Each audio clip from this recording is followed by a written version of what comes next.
Good afternoon. So, something happened that I wanted to share about, as it serves as a good lesson for me and and for society as a whole. Like what I feel like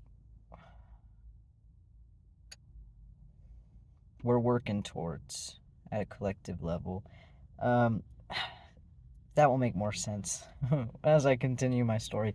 But it's been weighing on me.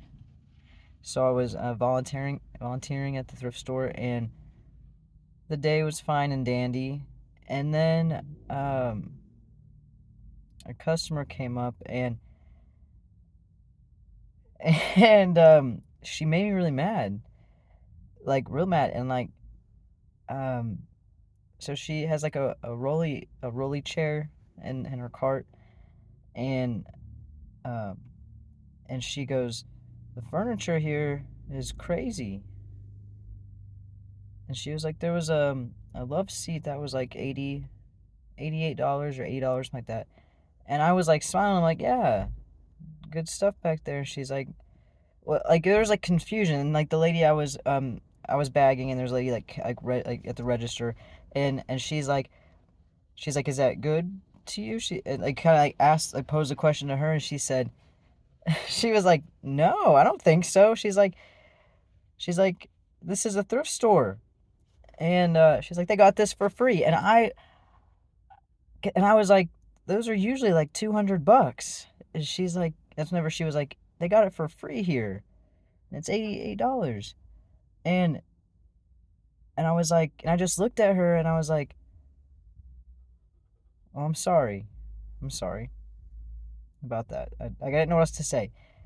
But I could feel I was real mad. And she like stops, and she's like, that's okay.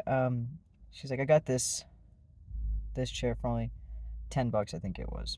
And I was like, I'm happy you got that. And I walked off, and I was so mad. I was mad. Like, I was real mad. Like, it really got me. It really got me. And I was like, why is this making me so mad? And I'm like, thinking to myself, I'm like, I remember looking through the furniture. I was like, this stuff is really good price. Like, it's really nice. And I'm like, yeah, I get that they got it for free. The whole point is like like there's many things in this whole realm of things that I'm thinking. I'm like, thrift stores don't mean that it's like because I like it's like and so there's many things happening here. Like, I'm getting mad because number one, it's like she obviously doesn't she's not understanding what it funds. It's like it's personal for me because I'm like, the stuff they sell here, like that funds and like makes it possible for me to be in this program where I get to, you know, live rent free, utility free, and have resources available to me for months, many months, to get my shit together. And she's here mad because she can't, because of this love seat being $88, and she feels it should be, I don't know, I guess probably 40 maybe, or maybe 20. I don't know how much she thinks it should be, but I'm going, that's reasonable. The 88, whatever is reasonable. I know the stuff here is nice. They price it accordingly, you know. And so I'm like baffled, and so like, but I was mad. So I acted out the anger first, and I kind of like snapped back with like, that's usually $200. Like, I was like offended. And and then she changed her tone, was grateful for the chair that she got. But then after that, it's like my energy really went down. So here's the thing. When you start working on yourself and you start healing and you start elevating yourself to a place of love and kindness and compassion, like whenever you engage and feed into lower energies, like how I have modeled with this story, like me, I'm not even talking about her, I'm talking about me. Like, I handled that poorly in a sense. Um, how do I know? Because afterwards I was really tired, and I ended up leaving. So like I was like, okay, I'm gonna go back home now. And I ended up taking a nap, and I was like really like reflecting and like praying on like what just happened here. why am I so tired? And then it's like I felt and heard and like knew like God, source, universe being like, well, you got mad, like you were angry and you acted out of that anger towards someone else. You know, you let yourself get emotional over something, you know, and acting in love first and foremost. That drained your energy, dropped you down. And I felt that quickly and I was like, you're right. And then as I realized that and accepted that, what clicked for me is what I should have said. Like if I would have been in my heart and in like the higher perspective, in the healing place, in the compassionate place, in the loving place, what I would have said back to this lady when she said, this place is crazy, their furniture is, you know, they get it for free, that there's a love seat back there that was $88. What I should have said, if I would have been in that clearer place, and sorry about the lighting here, that might be annoying, but it is what it is. What I should have said was, I'm really sorry, ma'am. You must have really wanted that chair. And then what I could have done is gone and talked to a manager there and been like, this lady really wants this chair. She really needs this chair. Like I could have been more interested in why she was truly upset than letting myself like respond in this place of like offense.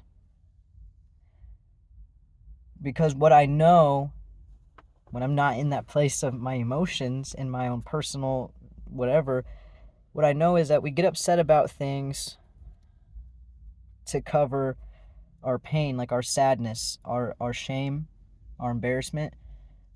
And if I just quickly like scan like what I'm looking at in this moment, if I want to give her the benefit of the doubt, what I could be realizing and seeing deeper and acting out of is maybe this lady like really has no furniture. Maybe she's got a new place and she really needs a chair. And she doesn't have that much money. So she was like thinking the thrift store probably has something that's nice for cheap that I can afford. Because I will tell you the same, like whenever I first, my idea of a thrift store is like, yeah, you could probably find really cheap stuff. Like I'm thinking like garage sale affordability, right? Like that's what I would have originally thought too. And so like whenever I go in there and I see those higher prices, I'd been like, whoa, because of my lack of knowledge, my own ignorance, right? Would make me look stupid. Just like in her case it did. And then I acted in it. Like we were both two willing parties in that. But I could have gathered more information. I could have gotten more understanding if I would have been able to not be so personally involved in that moment. You know, but I didn't do that. But if I could go back, what I would do is been like, show me what chair it is. What chair is it? And then been like, were you wanting that chair? Because, and this is all just assumption, like, but this is all for a teachable moment, which is what I know is like, if you're in a place of lack, if you don't have the money, the means to meet your needs, but you're wanting something and it's like you need it and you're wanting it to be something and you see you can't, we get angry because it's safer than going into that place of vulnerability.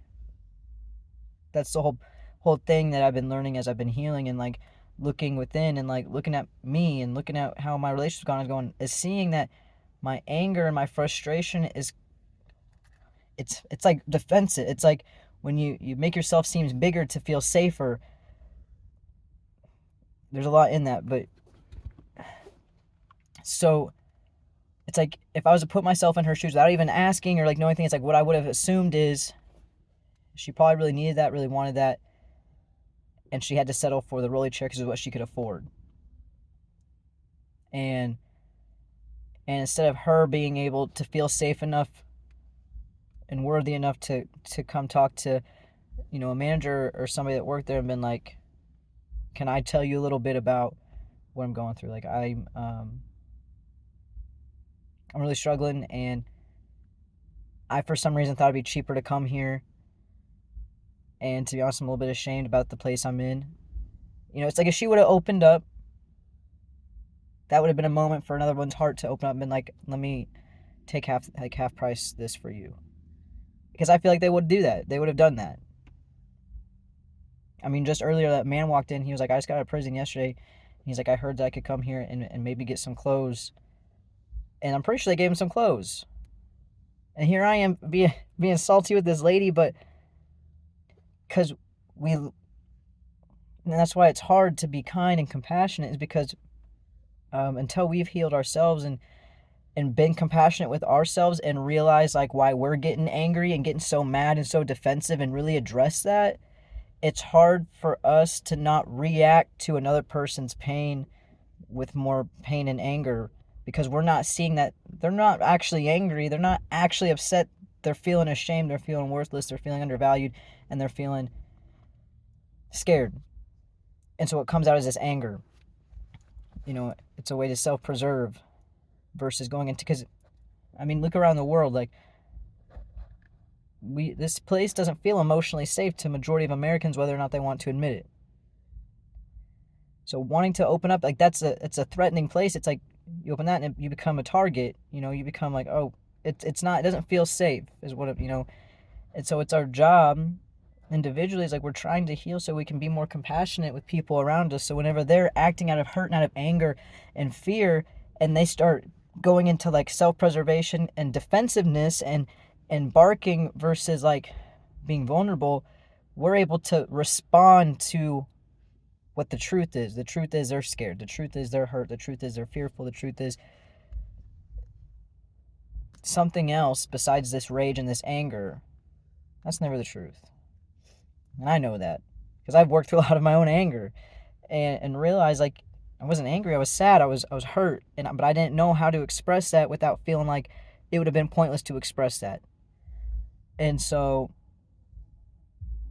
when I got home and I realized that, like I was like, my goal is to one day be that person that it does not matter the moment, the situation, the spontaneity of whatever arises, that I can always respond in the truth of that person and my soul, that they're not actually upset about this or that, like there's something deeper, and to be able to hold them in love and compassion and really address the actual problem and try to come to a better understanding versus there being this offense and defense.